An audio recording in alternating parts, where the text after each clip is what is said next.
ميسي ورفاقه يتجنبون حادثا على الحافلة المكشوفة وسط الصراخات وتهليل الملايين الأرجنتينيين الذين خرجوا إلى الشوارع للترحيب بالمنتخب العائد من قطر بكأس العالم.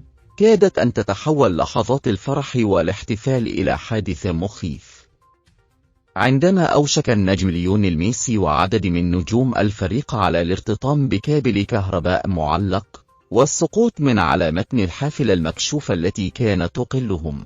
وبينما كانت الحافلة تأخذ منعطفا لجهة اليسار، كان اللاعبون يلوحون جميعا للجمهور دون أن ينتبهوا إلى اقترابهم من كابل كهرباء.